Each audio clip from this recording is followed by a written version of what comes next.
Alright, welcome back. Moving back to shelf life. Like Well, same industries has got. Yes. It's Well, going in the bin. in the last episode, we were talking about TV shows, which of course inevitably got us to talking about Doctor Who for literally 15 minutes in between episodes. While Mabini decided to drink his entire thermos of tea in between. Like, he literally made it, and he's almost finished it, and he's determined to finish it. I was like, why don't we just start the episode? And he's like, oh yeah. That's the thing that we're supposed to be doing. That's So we were why talking about Doctor Who, and I don't know if we should talk about it, because A, I haven't seen any of the new series. I've only read it, and it seems stupid. And B, you know, I don't know. We don't necessarily have a rule on not talking about Doctor Who, but... We have done a very large number of episodes talking just about it. Yeah. My opinion of the series, it started off pretty boringly, and then... The new one? Yeah, this current season. Series 12. And, it started off pretty boring, and then it got to, like, the fifth episode or something like that, where it's about Nikola Tesla. And then it started to sort of pick up, and each episode had something interesting about it. Mm-hmm. It's still not what we want it to be, but it's got something, and that's what I'm happy with, that it's got something. The last season, I don't even know what it had. Didn't have really anything that I can think of. I had Tim Shaw, and that was the worst, like the worst connection from the first to the last episode. There was no hint that he was going to be the bad guy at the end. So I thought that was absolute rubbish. I don't know. I didn't watch the rest of the last season either. Yeah, no one did. Fuck, man. What other shows have you been watching? It's mostly been Doctor Who. Oh. Yeah. Well, good. How good. That's the only show I've been keeping up with. I'm doing a pretty good job of keeping up with it, actually. Seeing as there's no advertising for it. I mean, it's just a show that's always around, isn't it? It's not going Yeah. to go away or anything like that. But Well, I think they make a little bit of an effort to remind you that, like, when it's coming back. But they don't. the way I found it is you told me, so I Yeah. would disagree. Yeah. But I'm also subscribed to the Doctor Who YouTube channel. So that, Well, yeah, you that probably tells see me stuff as all well. the time then. Yeah.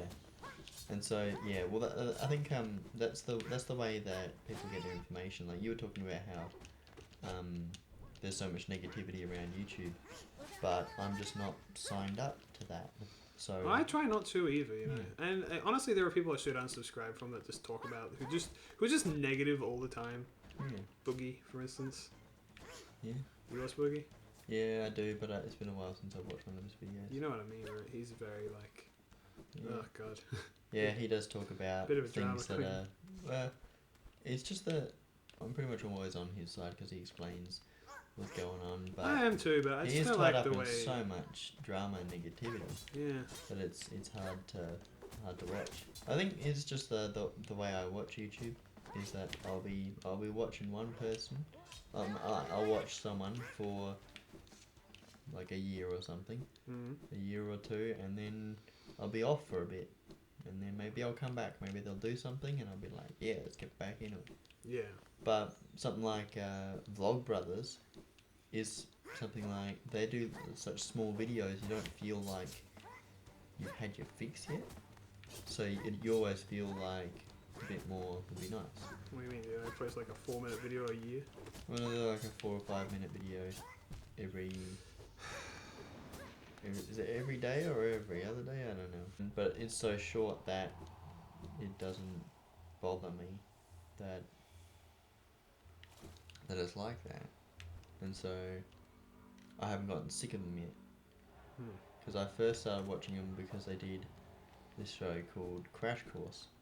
And so I found out about that through uni because the uni professors would put an episode of the show on to tell us. I think they did it in history classes, and so you get a little bit of that about whatever the thing is, and then the professor would go into a bit more detail and explain exactly what's going on. That's how I found Crash Course, and then Crash Course led me to Vlog Brothers, and then I went, oh, this is this. They just kind of talk about everything. So I liked it. But Boogie's just like, he does like a 10 to 20 minute video and talks about stuff, and so it's easy to get worn out. Yeah, I don't really watch this stuff. Is the thing. There are a lot of YouTubers that I've subscribed to that I just straight up don't watch, and I don't know why I do. Do you still watch who's the girl that talks for like half an hour to an hour about Jenny Nicholson. Jenny Nicholson? No, I don't really watch her. No. Nah. It's because she kept popping up on the same industry. I know. The thing is like sometimes when you're uploading, you're just like on YouTube on the account all day. It's like I want to watch stuff. I'm playing Minecraft or something. Yeah. And it's just something good to put in the background. So there was one day where I was uploading stuff to the same channel, and I was watching the videos just in the background. So all the recommendations just became all of her videos. Yeah. And now Mabini thinks that I'm an avid fan. And she's literally all I watch. Yeah. Because I talk about her literally all the time.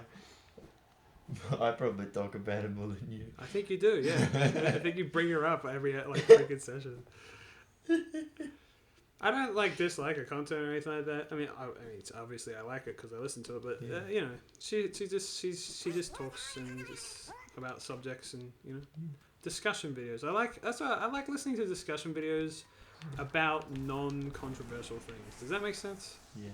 Like I hate listening to obviously politics and real world issues and stuff, but I'll listen all day about her complaining about a film that is bad, or a book, or she does fan fiction sometimes. She'll read really bad fan fiction. Yeah. It's like, all right, that's good for me. There's a channel that I'm subscribed to. Well, actually, I'm not even subscribed to it. It just keeps popping up. It's called Star Wars Theory.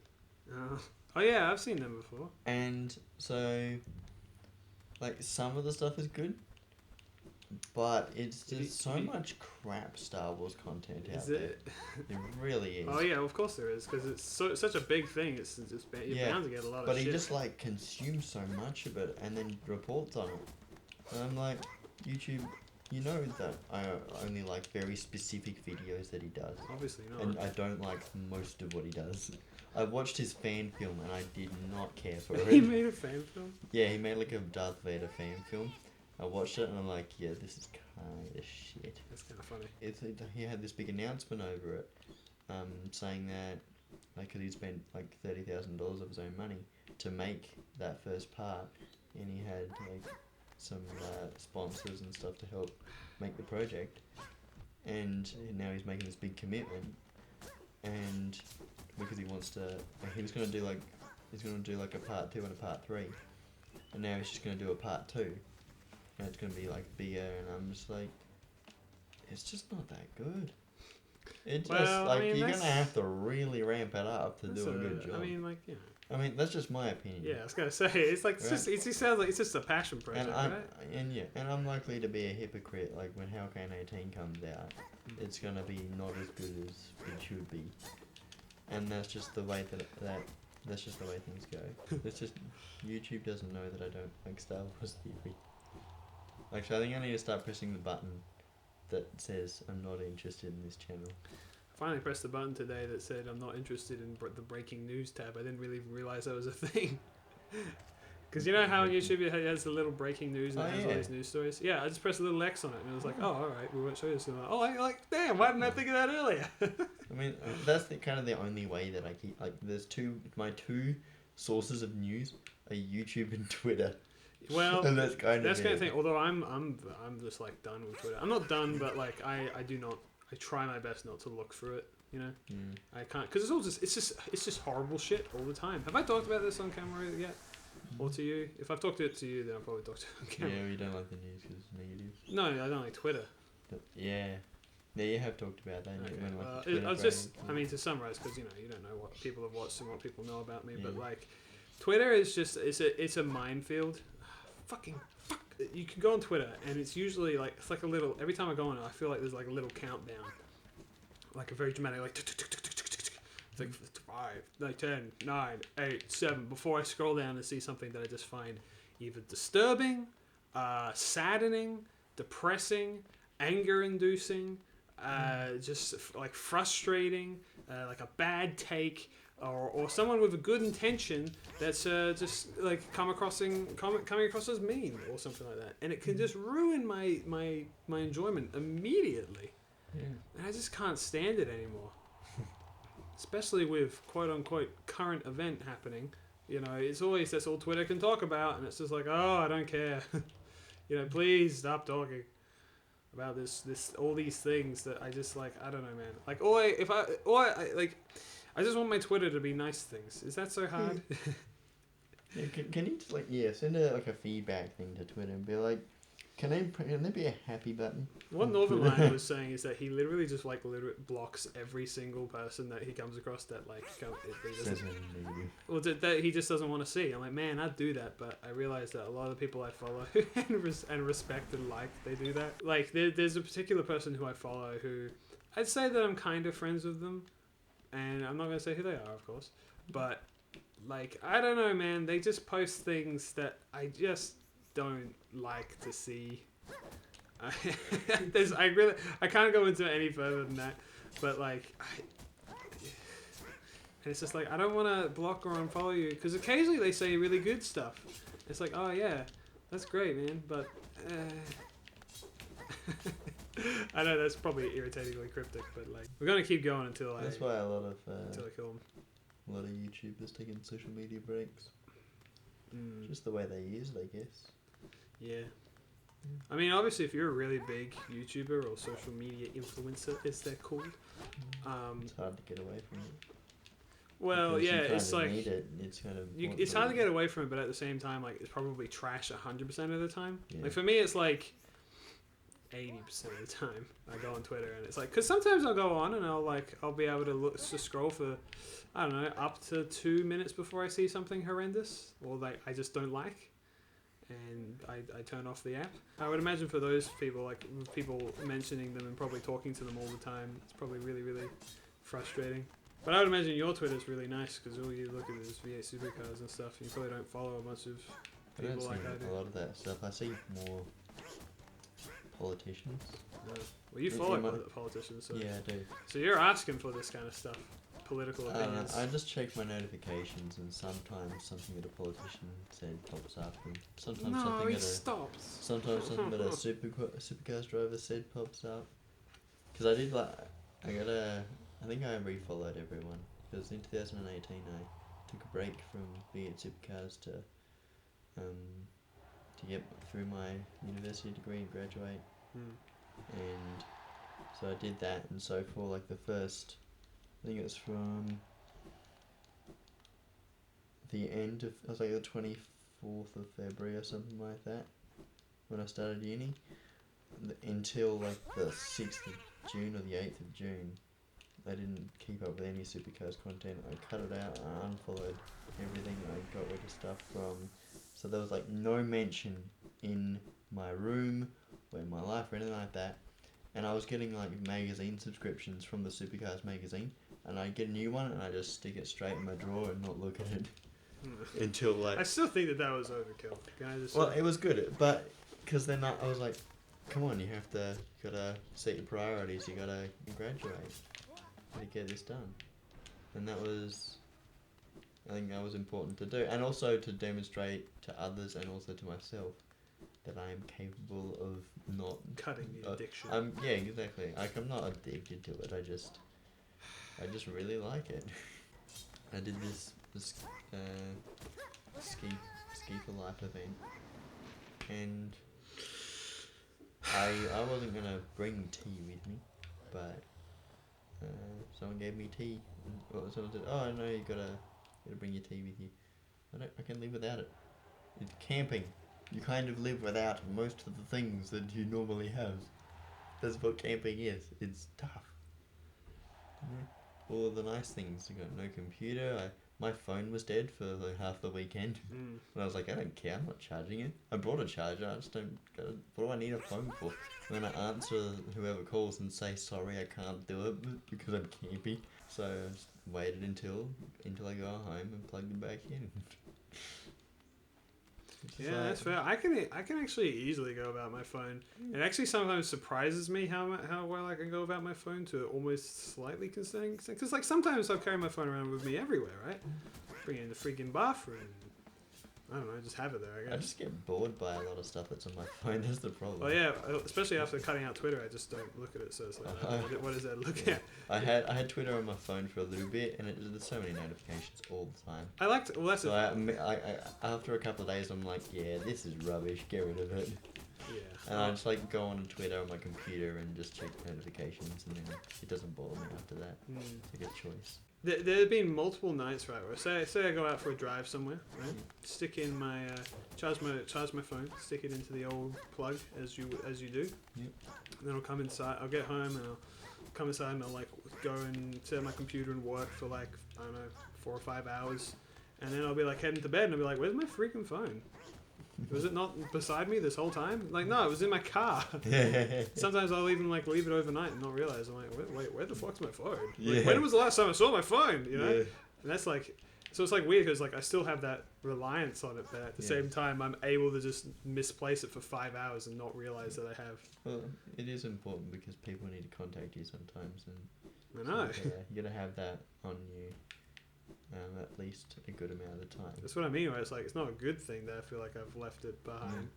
Like if like not looking at it for hours is fine, but like at least having it next to you would be good. Well, that was the other thing about going camping and having my phone dead was that if someone important wanted to contact me, they would have somebody else's phone number that is with me, and that person has their phone charged all the time. So I do apparently have your dad's phone number.